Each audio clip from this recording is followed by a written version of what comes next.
Ouvre bien tes yeux. 8 énigmes mystérieuses qui vont te rendre fou. Les énigmes ne sont pas seulement là pour impressionner tes amis et pour te faire passer pour quelqu'un de mystérieux durant les soirées. Cela te permet aussi d'entraîner ton cerveau et d'améliorer ton raisonnement logique. Nous avons rassemblé pour toi les énigmes les plus compliquées qui soient pour te mettre au défi. Toi ou tes amis, bien sûr. Alors, seras-tu assez rusé pour toutes les résoudre? Numéro 1. Est-il possible de revenir de chez les morts? Un mari et sa femme ont toujours vécu un mariage heureux. Mais un jour, la femme capture son mari, tente de le noyer durant 5 minutes, puis le pend. Un mauvais moment a passé, j'imagine. Alors, tu n'es pas encore mort. Mais pourtant, 10 minutes plus tard, on les croise dans un restaurant tous les deux, souriant et riant comme si rien ne s'était passé. Alors comment est-ce possible? Est-il revenu du monde des morts? Essaie de réfléchir en sortant des sentiers battus pour celle-ci.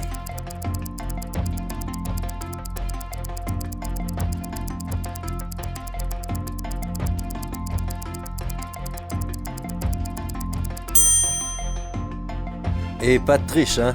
La femme est photographe. Elle a capturé le moment présent en le prenant en photo, a fait développer la photo et l'a donc plongée dans l'eau pour la débarrasser de tous les procédés chimiques et l'a pendue pour la faire sécher. C'est aussi simple que cela. Je suis curieux de voir quelle était ta réponse. Numéro 2. Le suicide impossible.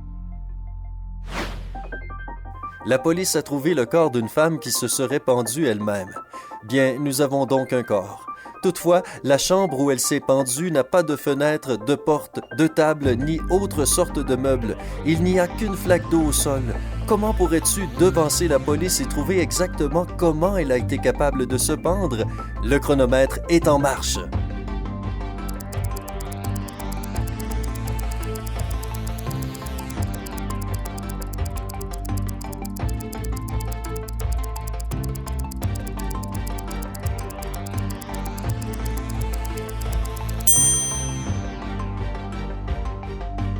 L'indice ici est la flaque d'eau. La femme est montée sur un gros cube de glace pour se pendre du plafond, puis la glace a fondu. Chaud. Enfin, pas tout à fait non.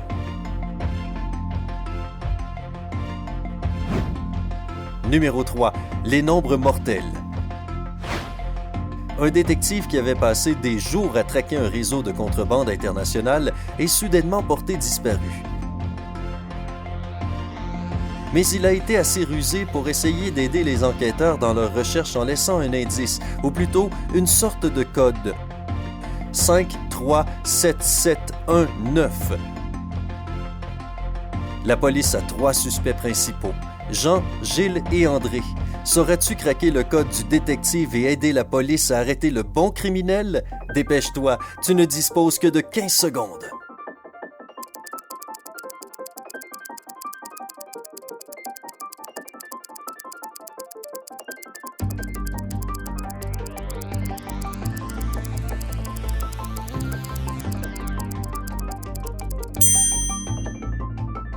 Les nombres dans le code du détective représentent des lettres.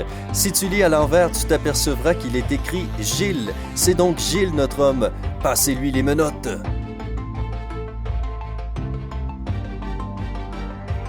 Numéro 4. Un tueur parfaitement innocent.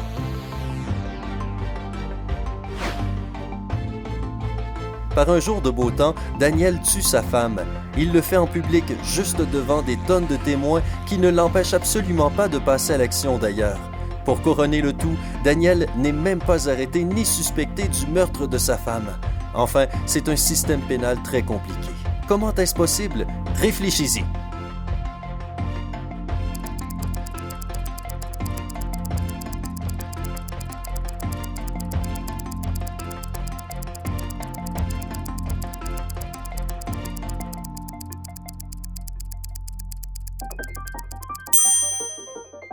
La vérité est à la fois simple et tragique. La femme de Daniel a été condamnée à mort et Daniel, malheureusement, est le bourreau. Oui, on l'admet, c'est morbide.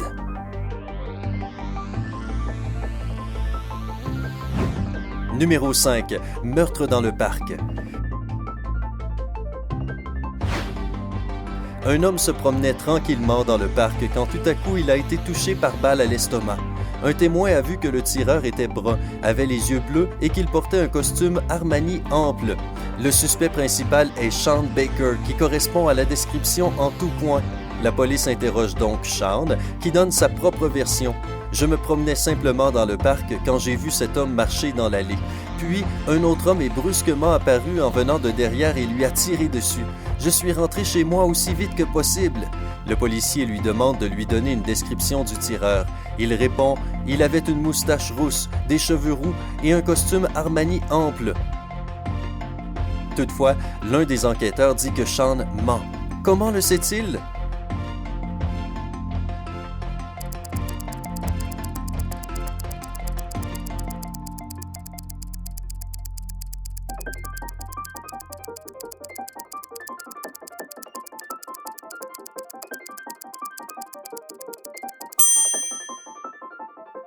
Sean dit que le meurtrier est arrivé derrière la victime, mais cela n'a aucun sens. L'homme a été abattu d'une balle dans le ventre.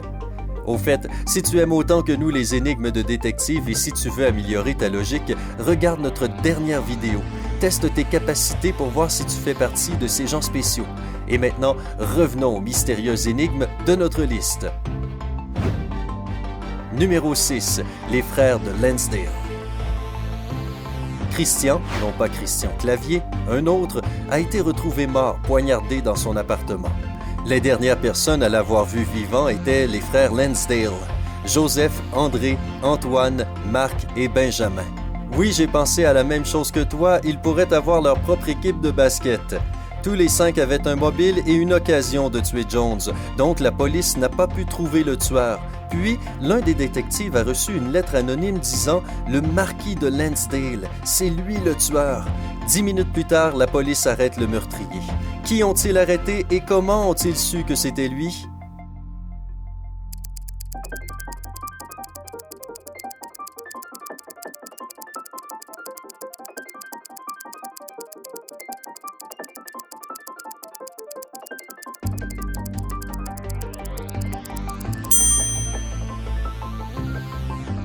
L'enquêteur a lu la note à voix haute et le mot « marquis » lui a tout de suite fait penser à Marc. Donc, il a immédiatement su que c'était Marc le tueur. Rien de bien fou ici, on est presque dans la catégorie jeu de mots là, hein? Numéro 7. Le thé glacé. Deux jeunes femmes mangeaient tranquillement à un restaurant. Elles avaient toutes les deux commandé un thé glacé. L'une d'elles avait très soif et a donc bu 5 verres de thé, alors que son amie qui n'avait pas autant soif qu'elle n'en a bu qu'un seul. Tragiquement, la jeune femme qui n'avait bu qu'un seul verre décéda, alors que son amie s'en est sortie indemne. Les enquêteurs ont trouvé du poison dans les verres qui leur ont été servis. Alors, comment est-il possible que la jeune femme qui a bu 5 verres ait survécu? La balle est dans ton camp maintenant.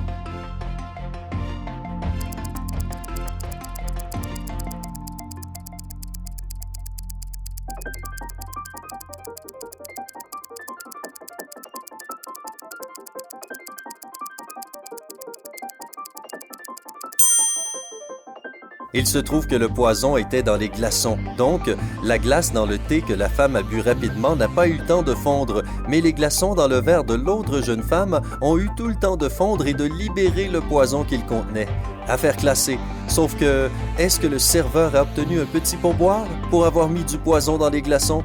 Pardon pour cette question.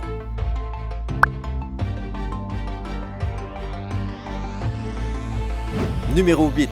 Le calendrier mystère.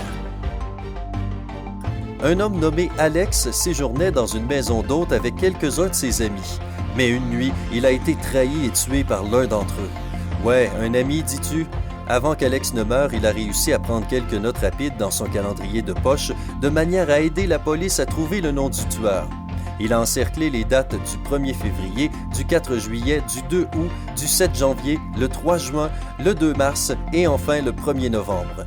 Il a également écrit le code 278163111 sur le calendrier. Oh là là, mais il a eu beaucoup de temps avant de mourir. Peux-tu déchiffrer le code et trouver le nom du meurtrier d'Alex en seulement 15 secondes? Voyons ce que tu as.